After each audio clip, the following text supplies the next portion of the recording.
Over the last few days, I have read with tremendous interest the resurgence in a lot of writings relating to the brain drain from India.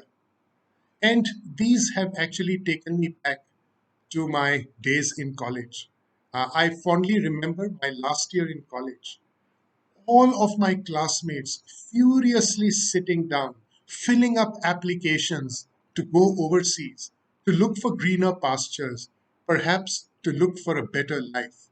After a very, very fulfilling education, it was sad to see that so many of them, hordes and hordes, dozens, hundreds of them, were eager to leave the shores of India to find their destiny and to find their livelihoods outside the country.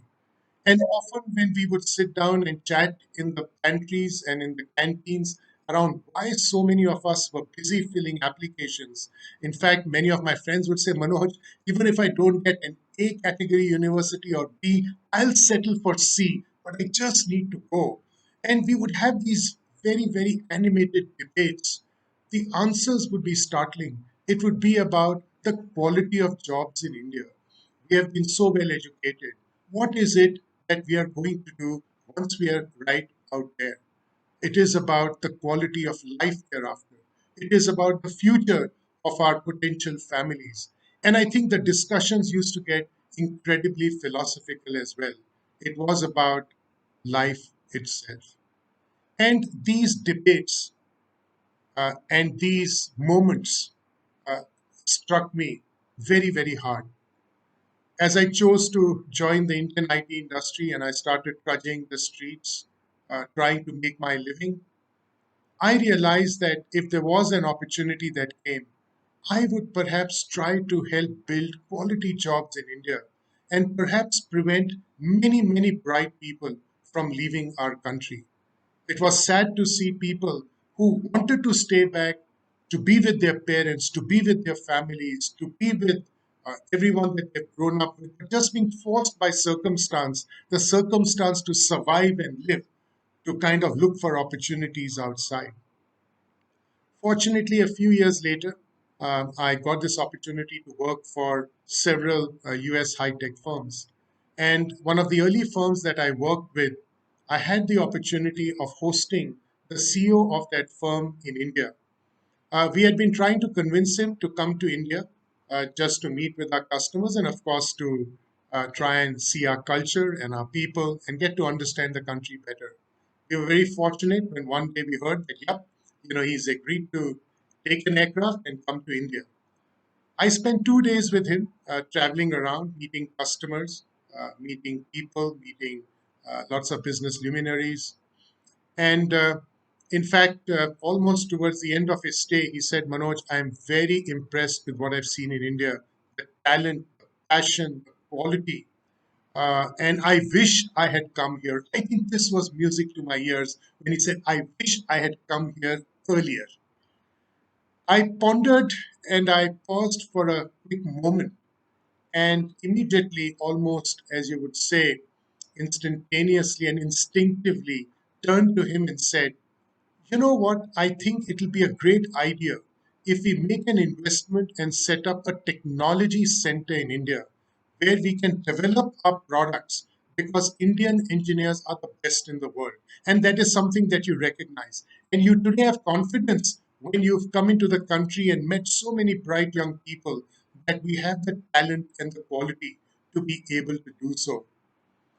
He turned around to me and said, Manoj, what investment and how much investment are you looking for? I said, not much, startup investment of $150 million. He looked at me and said, are you serious? I said, yeah, $150 million.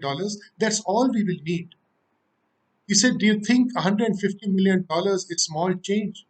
I looked him in the eyes and I still remember that. I'll never forget that image. I looked him in the eyes and I said, I think this is lunch money for you, isn't it?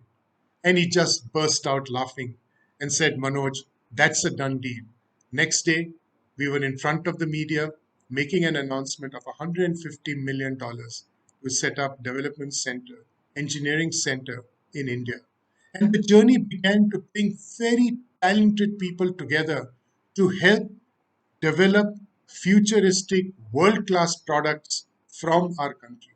And I think I was amongst many colleagues who were able to convince many of their head offices to come in and set up world class engineering centers in India. I am pleased that today these centers are a very important contributor to our economy, to our intellectual prowess. And I can reflect back and say that maybe in my very small, humble way, I have been able to create, help create fantastic jobs in India and keep many bright engineers back home here.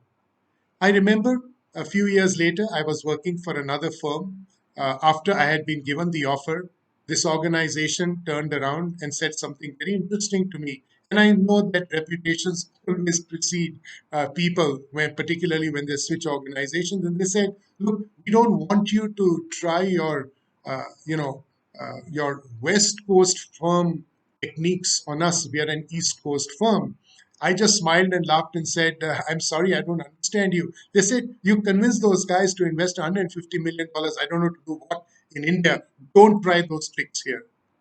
Well, I was quiet for 2 months. In the third month, I again began my campaign. I started going around the headquarters of this East host firm. And I said that India is a great country, fantastic talent. You must come here. We must set up an engineering center here.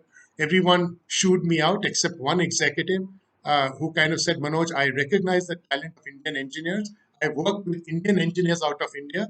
There are lots of Indian engineers back home in that country, but in India, he said, I've worked with and I really like the quality. So I'm willing to fight the battle along with you."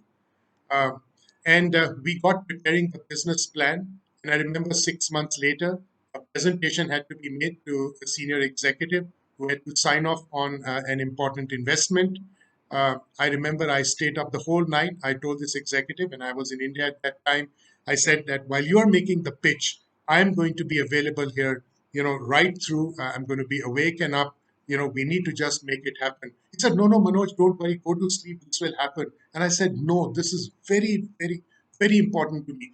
I can absolutely give up a night's sleep, if we can get this investment going."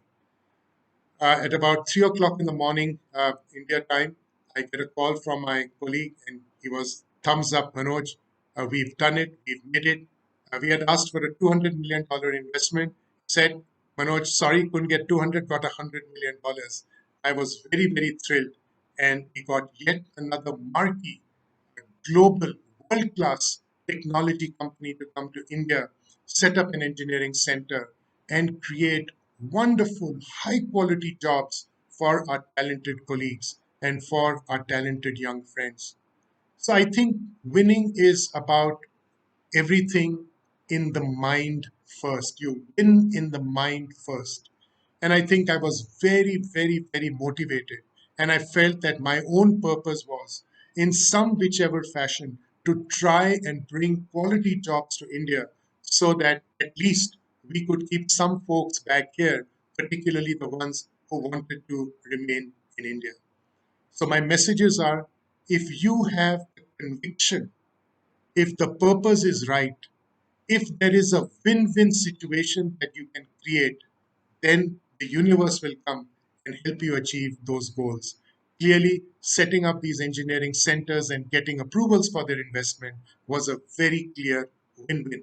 And I'm glad that many years later, these centers have not only thrived, but the investments have multiplied many fold.